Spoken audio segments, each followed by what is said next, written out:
Hello foodies, ಇವತ್ತು lunch box ಸೀರೀಸಲ್ಲಿ ಮತ್ತೊಂದು recipe ನೋಡಿ. ಇದು ಬಂದು ಬೆಟ್ಟದ ನೆಲ್ಲಿಕಾಯಿ ಚಿತ್ರಾನ್ನ. ತುಂಬ ಹೆಲ್ದಿ. ಬೆಟ್ಟದ ನೆಲ್ಲಿಕಾಯಲ್ಲಿ ಎಷ್ಟೆಲ್ಲ ಹೆಲ್ತ್ ಬೆನಿಫಿಟ್ಸ್ ಇದೆ ಅಂತ ಎಲ್ಲರಿಗೂ ಗೊತ್ತೇ ಇರುತ್ತೆ.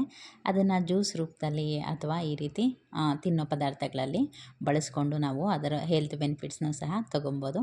ಬನ್ನಿ ಮಾಡೋ ವಿಧಾನ ಹೇಗಂತ ನೋಡ್ಕೊಳ್ಳೋಣ. ಮೊದಲನೇದಾಗಿ ಒಂದು 4 ಬೆಟ್ಟದ ನೆಲ್ಲಿಕಾಯಿನ ನಾನು ತುರಿದ್ಬಿಟ್ಟು ಇಟ್ಕೊಂಡಿದ್ದೀನಿ. ಈ ಗಾತ್ರದ್ದು. ನೀವು ಕ್ವಾಂಟಿಟಿ ಎಷ್ಟು ಮಾಡ್ತೀರಾ ಅದ್ರ ಪ್ರಕಾರ ಇದನ್ನು ಜಾಸ್ತಿ ಅಥವಾ ಕಡಿಮೆ ಮಾಡ್ಕೊಬೋದು. ನಂತರ ಖಾರಕ್ಕೆ ತಕ್ಕನಾಗಿ ನಾನು ಇಲ್ಲೊಂದು 2 ಹಸಿಮೆಣ್ಸಿನ್ಕಾಯಿ ಉದ್ದುದ್ದ ಸೀಳಿ ಇಟ್ಕೊಂಡಿದ್ದೀನಿ. ಹಾಗೆ 2 ಒಣಮೆಣ್ಸಿನ್ಕಾಯಿ, ಕರಿಬೇವು, ನಂತರ ಗೋಡಂಬಿಯನ್ನು ಸಣ್ಣ ಸಣ್ಣ ಚೂರುಗಳಾಗಿ ಮಾಡಿಟ್ಕೊಂಡಿದ್ದೀನಿ.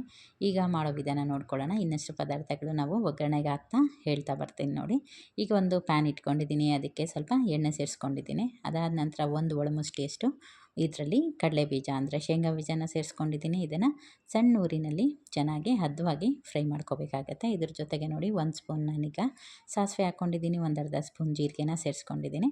ನಂತರ 1 ಸ್ಪೂನ್ ಕಡಲೆಬೇಳೆ ಹಾಗೆ 1 ಸ್ಪೂನು ಉದ್ದಿನ ಬೇಳೆಯನ್ನು ಸಹ ಸೇರಿಸ್ಕೊತಾ ಇದ್ದೀನಿ. ಇಷ್ಟನ್ನು ಹದವಾಗಿ ಚೆನ್ನಾಗಿ ಫ್ರೈ ಮಾಡ್ಕೋಬೇಕಾಗತ್ತೆ. ಆದಷ್ಟು ಮೀಡಿಯಮ್ ಟು ಲೋ ಫ್ಲೇಮ್ ಇಟ್ಕೊಂಡು ಚೆನ್ನಾಗಿ ಕಾಳುಗಳನ್ನು ಫ್ರೈ ಮಾಡ್ಕೊಳ್ಳೋಣ. ಇದ್ರ ಜೊತೆಗೇ ನಾನು ಗೋಡಂಬಿಯನ್ನು ಸಹ ಸೇರಿಸ್ಕೊತಾ ಇದ್ದೀನಿ. ಈಗ ಇದನ್ನೆಲ್ಲ ಚೆನ್ನಾಗಿ ಫ್ರೈ ಮಾಡ್ಕೊಂಬಿಡೋಣ ಎಣ್ಣೆಯಲ್ಲಿ. ಮಕ್ಕಳು ಲಂಚ್ ಬಾಕ್ಸಿಗೆ ಅಂತಲೇ ಅಲ್ಲ, ತುಂಬ ಜನ ವರ್ಕಿಂಗ್ ವುಮೆನ್ಸ್ ಇರ್ತೀರಾ, ಅವ್ರಿಗೂ ಕೂಡ ಇದು ಹೆಲ್ಪ್ ಆಗುತ್ತೆ. ಮಧ್ಯಾಹ್ನ ತಿನ್ನೋಕ್ಕೂ ಏನೂ ಬೇಜಾರಾಗಲ್ಲ, ತುಂಬ ಚೆನ್ನಾಗಾಗತ್ತೆ. ಹೆಲ್ದಿ ರೈಸು ಕೂಡ ಹೌದು. ಎಲ್ಲರಿಗೂ ಏನು ಬೇಕಂತ ಮಾಡಿಬಿಡ್ತೀರಲ್ವ ಲೇಡೀಸು, ಅವರು ಹೆಲ್ತ್ ಬಗ್ಗೆನೂ ಸ್ವಲ್ಪ ಗಮನ ಕೊಡಬೇಕಾಗಿರುತ್ತೆ. ನೋಡಿ, ಈ ರೀತಿ ತೊಗೊಂಡೋಗ್ಬಿಟ್ರೆ ಬಾಕ್ಸು ಹೆಲ್ತ್ಗೆ ಹೆಲ್ತು ಆಯಿತು, ಟೇಸ್ಟಿಗೆ ಟೇಸ್ಟು ಕೂಡ ಆಯಿತು. ಈಗ ನೋಡಿ ಹಸಿಮೆಣ್ಸಿನ್ಕಾಯಿ, ಒಣಮೆಣ್ಸಿನ್ಕಾಯಿ, ನಂತರ ಕರಿಬೇವನ್ನು ಸೇರಿಸ್ಕೊಂಡಿದ್ದೀನಿ. ಇದ್ರ ಜೊತೆಗೆ ಒಂದು 1/4 ಸ್ಪೂನಷ್ಟು ಇಲ್ಲಿ ಅರಿಶಿನದ ಪುಡಿಯನ್ನು ಸೇರಿಸ್ಕೊಂಡಿದ್ದೀನಿ. ಹಾಗೆ ರುಚಿಗೆ ತಕ್ಕಷ್ಟು ಉಪ್ಪನ್ನು ಸಹ ಇದೇ ಹದದಲ್ಲಿ ಹಾಕ್ಕೊಂಬಿಡೋಣ. ಇಷ್ಟು ಹಾಕಿದ್ದಾದಮೇಲೆ ಒಗ್ಗರಣೆನ 1-2 ನಿಮಿಷ ಚೆನ್ನಾಗಿ ಬೇಯಿಸ್ಕೊಂಬಿಡೋಣ. ಇದು ಬೆಂದಾದಮೇಲೆ ನಾವು ತುರಿದಿಟ್ಕೊಂಡಿದ್ವಲ್ಲ ಕೊನೆಯದಾಗಿ ಬೆಟ್ಟದ ನೆಲ್ಲಿಕಾಯಿನ, ಅದನ್ನು ಸಹ ಈಗ ಒಗ್ಗರಣೆಗೆ ಸೇರಿಸ್ಕೊಳ್ಳೋಣ. ಬೆಟ್ಟದ ನೆಲ್ಲಿಕಾಯಿ ಹಾಕ್ಕೊಂಡಿದ್ದಾದಮೇಲೆ 1-2 ನಿಮಿಷ ಇದನ್ನು ಲೋ ಫ್ಲೇಮಲ್ಲಿ ಇಟ್ಕೊಂಡು ಚೆನ್ನಾಗಿ ಫ್ರೈ ಮಾಡ್ಕೋಬೇಕಾಗತ್ತೆ. ತುರಿದಿರೋದ್ರಿಂದ ಬೇಗನೆ ಬೆಂದೋಗ್ಬಿಡುತ್ತೆ. ನೋಡಿ, ಈ ರೀತಿ ಫ್ರೈ ಮಾಡಿಕೊಂಡ್ರೆ ಆಯಿತು. ಇದೆಲ್ಲ ರೆಡಿ ಮಾಡೋ ಅಷ್ಟರಲ್ಲಿ ಪಕ್ಕದಲ್ಲಿ ರೈಸು ಕುಕ್ಕರ್ಗೆ ಹಾಕಿಟ್ಬಿಟ್ಟಿದ್ರೆ ಅದನ್ನು ಸಹ ಜೊತೆಯಲ್ಲೇ ರೆಡಿ ಆಗಿಬಿಡುತ್ತೆ.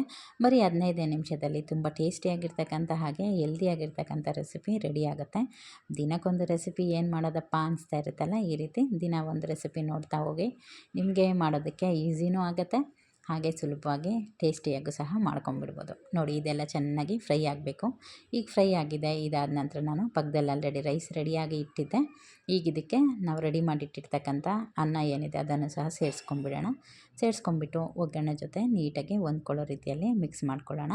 ಹಾಗೆ ಇದಕ್ಕೆ ಕೊನೆಯದಾಗಿ ಕೊತ್ತಂಬರಿ ಸೊಪ್ಪು ಇಲ್ಲಾಂದರೆ ಹೆಂಗೆ ಅಲ್ವಾ, ಕೊತ್ತಂಬರಿ ಸೊಪ್ಪನ್ನು ಸಹ ಕಟ್ ಮಾಡಿಬಿಟ್ಟು ಹಾಕ್ಕೊಂಡು ಈ ಒಗ್ಗರಣೆ ಜೊತೆ ನೀಟಾಗಿ ಅದೆಲ್ಲ ಹೊಂದ್ಕೋಬೇಕು. ಆ ರೀತಿ ಇದನ್ನು ಚೆನ್ನಾಗಿ ಮಿಕ್ಸ್ ಮಾಡಿಕೊಂಡ್ರೆ ಒಂದು ಟೇಸ್ಟಿಯಾಗಿರ್ತಕ್ಕಂಥ ಹೆಲ್ದಿಯಾಗಿರ್ತಕ್ಕಂಥ ಬ್ರೇಕ್ಫಾಸ್ಟ್ ರೆಸಿಪಿ, ಹಾಗೆ ಲಂಚ್ ಬಾಕ್ಸ್ಗೂ ಸಹ ಇದು ಹೇಳಿ ಮಾಡಿಸಿರ್ತಕ್ಕಂಥ ರೆಸಿಪಿ ಅನ್ಬೋದು. ನೀವು ಕೂಡ ಟ್ರೈ ಮಾಡಿ ಆದಮೇಲೆ ಹೇಗಾಗಿತ್ತು ಅನ್ನೋದು ಕಮೆಂಟಲ್ಲಿ ತಿಳಿಸಿ. Thanks for watching.